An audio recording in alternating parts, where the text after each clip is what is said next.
வணக்கம். பாஜகவினர் 400 இடங்களில் வெற்றி என்ற கோஷத்தை நிறுத்திவிட்டனர்.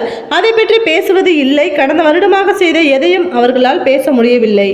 காங்கிரஸ் இந்துக்களுக்கு எதிரி, சனாதனத்திற்கு எதிரி என்றெல்லாம் பேசுகிறார்கள். இஸ்லாமியர்களை வைத்து அரசியல் செய்கிறார்கள்.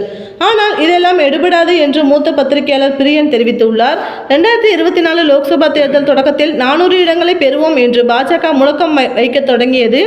ஆப்கி பார் சோபார் என்று கோஷம் போட்டது. அதாவது இந்த முறை 400 இடங்களில் வெல்வோம் என்று கோஷம் போட்டது. ஆனால் பாஜக அப்படி கோஷமிட்டது கொஞ்சம் கொஞ்சமாக குறைய தொடங்கியுள்ளது.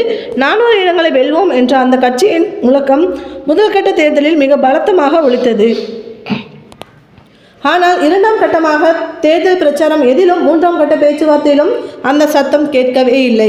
இது தொடர்பாக மூத்த பத்திரிகையாளர் பிரியன் ஒன் இந்தியா யூடியூப் சேனலுக்கு பேட்டி அளித்துள்ளார். அதில் பாஜகவினர் 400 இடங்களில் வெற்றி என்ற கோஷத்தை நிறுத்திவிட்டனர். அதை பற்றி பேசுவது இல்லை. கடந்த வருடமாக செய்த எதையும் அவர்களால் பேச முடியவில்லை. காங்கிரஸ் இந்துக்களுக்கு எதிரி, சனாதனத்திற்கு எதிரி என்றெல்லாம் பேசுகிறார்கள். இஸ்லாமியர்களை வைத்து அரசியல் செய்கிறார்கள். ஆனால் இதெல்லாம் எடுபடாது. ஏனென்றால் இதெல்லாம் பிரச்சனையே கிடையாது. தேர்தல் பத்திரங்கள், ஊழல் பற்றிய விவகாரம் வெளியே வந்துவிட்டது. வேலையில்லா திண்டாட்டம் உச்சத்தில் இருக்கிறது.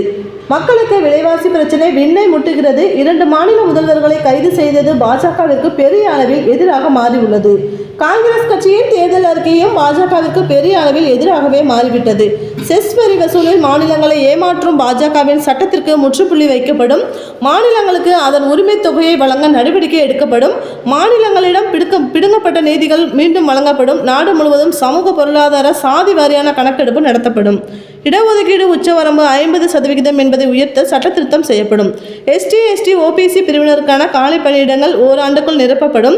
ST, ST, OBC மாணவர்களுக்கான கல்வி உதவித்தொகை இரண்டிப்பாக்கப்படும். 100 நாள் வேலை திட்டத்தின் தினக்கூலி ரூபாய் 400 உயர்த்தப்படும். தேசிய அளவில் குறைந்தபட்ச ஊதியம் என்பது நாளொன்றுக்கு ரூபாய் 400 என்பது உறுதி செய்யப்படும். அனைத்து மாவட்டங்களிலும் அரசு மருத்துவமனை மற்றும் மருத்துவக் கல்லூரி அமைக்கப்படும். மாநிலம் வாரியாக சாதிவாரி கணக்கெடுப்பு நடத்தப்படும் என்றெல்லாம் காங்கிரஸ் கூறியுள்ளது. இதெல்லாம் பாஜகவிற்கு பெரும் சவுக்கடியாகவே மாறியுள்ளது. OBC மத்தியில் காங்கிரஸ் பெரிய அளவில் கவனம் சென்றுள்ளது. முதல்கட்ட தேர்தலில் இது பாஜகவிற்கு எதிராக மாறியே உள்ளது.